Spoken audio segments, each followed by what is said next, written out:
आज हम नंदगांव के पास मथुरा में जो वृंदा देवी का मंदिर है वहाँ आए हुए हैं। ये वृंदा कुंड कहलाता है। राधा और उनकी सखियाँ यहाँ पर स्नान किया करती थी।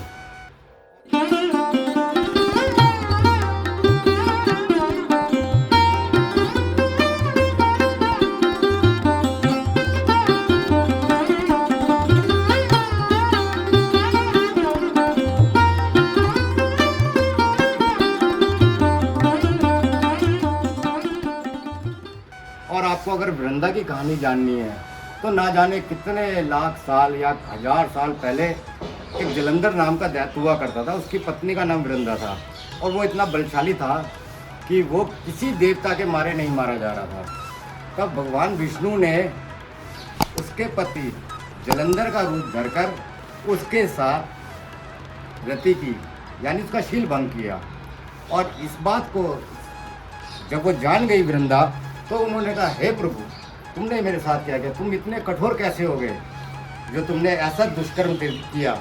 तो मैं आपको शाप देती हूँ कि जाओ तुम पत्थर बन जाओ।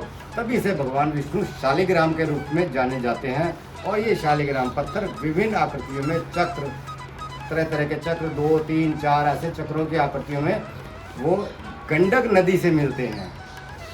यहाँ पर जो पुजारी हैं, जो जन से यहाँ सेवा कर रहे हैं, आइए उनसे कुछ सवाल करते हैं। तो पंडित जी, आपका शुभ नाम? मेरा नाम जी केशव है।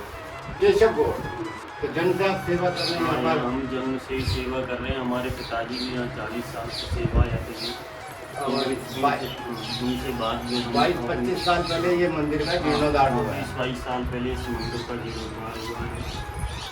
और इस जगह के बारे में जो वृंदा कुंड है, इसमें जब राधा वगैरह आती थी, आप राधा के बारे में भी जानते ही होंगे। एक बात बताइए कि राधा का वर्णन ज़्यादातर गर्भ संहिता में मिलता है। उस गर्भ संहिता के गोलोक खंड में ऐसा वर्णन मिलता है कि श्री कृष्ण जब गिरजा के साथ जाते हैं और राधा उनके पास जाने को होती है तो सुदामा उनको रोकते हैं। और इसी बात से रुष्ट होकर राधा उनको शाप देती है कि तू गोप का जन्म लेके धरती पे जाएगा। तो उल्टा दामन को शाप देते हैं कि 100 वर्ष तक तुम्हें श्री कृष्ण का वियोग सहना पड़ेगा। ये वर्णन गर्ग संहिता के गोलोक खंड में मिलता है। ब्रह्मवैवर्त पुराण में भी इसका वर्णन है, परंतु इस तरह से नहीं है।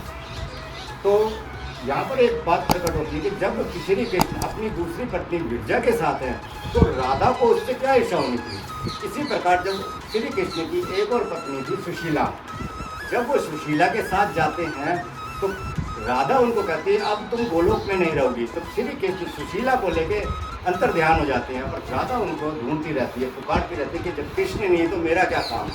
इसी प्रकार जब गंगा गोलोक में आती है तो उसका सौंदर्य देख के राधा उससे ईर्ष्या करने लगती है। तो जब राधा उनसे ईर्ष्या करती है और वो उनको पीने को उद्यत हो जाती है कि मैं तुझे पी जाऊंगी, तू मेरे पति को इस तरह से क्यों देख रही है।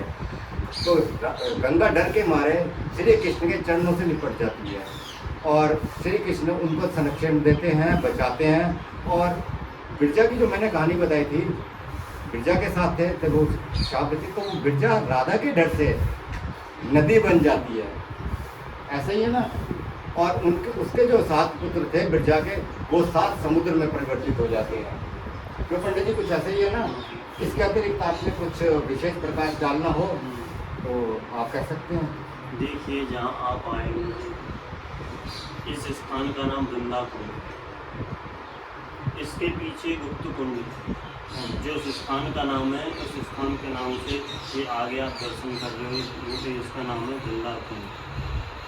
जैसे श्री राधा रानी का घर बरसाना में, नंदगांव में नंद के लाला का घर, ऐसे यहाँ श्री वृंदा देवी तुलसी महारानी निज निवास करती है। उनका निज निवास ये वही वृंदा है जो तुलसी के रूप में पूरे वृंदावन में वन होता। हाँ, वही बताऊंगा मैं। जो 5 योजन का जो 84 कोस का जो वृंदावन है, वही वृंदावन नहीं है। जो 84 कोस है, वो 5 योजन का जो वृंदावन है, वो वृंदा देवी के नाम।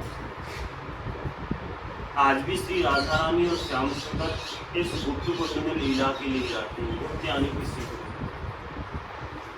ये मतलब कैसे लगता है कि वो आते हैं? उनकी जो सुबह 7 बजे से लेके 8:24 तक श्री राधा रानी श्याम सुंदर इधर सुबह प्रातः काल में आए।